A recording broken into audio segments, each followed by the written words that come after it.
Video, Yunus suggests that China establish a base in Bangladesh, indirectly challenging India's strategic position. Also, the 7 states of India in the eastern part of India, called the 7 sister states, are completely landlocked. They have no way to reach out to the ocean. We, Bangladesh, are only the guardians of the ocean for the entire region, that is Northeast India, Yunus said. Also, he further remarked that this opens up to a huge possibility for China. This could become an extension of the Chinese economy, build things, market them, and take them back to China or export to the rest of the world.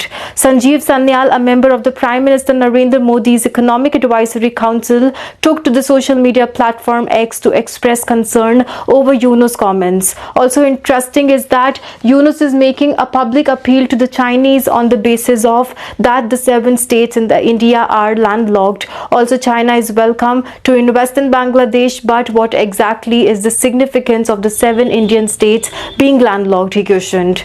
During this discussion with the Chinese President Xi Jinping, Yunus secured Chinese assistance in modernizing Bangladesh Mongla port, a project worth United States $400 million. Additionally, China pledged US $350 million to expand the Chinese economic and industrial zone in Chattogram, with another US $150 million allocated for the technical assistance. Yunus also sought China's long-term support in the river management, urging Beijing to provide a 50-year assistance package. China is the master of the water management, Yunus stated, expressing Dhaka's interest and the learning from the Chinese expertise. A key point of discussion was the Teesta River, which Bangladesh jointly shares with India. While Sheikh Hasina's government had earlier sought New Delhi's cooperation, Yunus' administration now appears to be shifting its reliance towards Beijing. A memorandum of understanding, that is MOU, has reportedly been requested for Chinese assistance in the Teesta Barrage project. Furthermore, an agreement was signed for the exchange of hydrological information on the Yarlung Zangbo Jamuna River, which flows from Tibet to India before entering Bangladesh. Meanwhile, according to a credible source, China is also willing to build an air base in Bangladesh Lanmorihat district. Discussion on this matter also took place during the trip. The sources further said that if all goes well, the process of building the air base could begin by October this year, and a Pakistani company would work as the subcontractor for the air base project.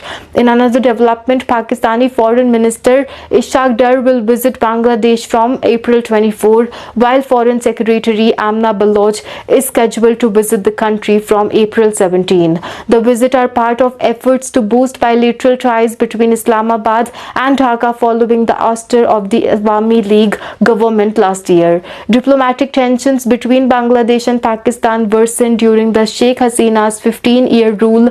Pakistani Foreign Minister Hina Rabbani Kar last visited Bangladesh for 12 hours in 2012. Ahead of these high-level visits, Imran Ahmed Siddiqui, the Pakistan Foreign Ministry Additional Secretary, Asia and Pacific Affairs, visited Bangladesh in March to discuss preparations. A senior official of Bangladesh Foreign Ministry told a Dhaka Daily that a foreign secretary level meeting between the Bangladesh and Pakistan will take place in Dhaka on 17th of April.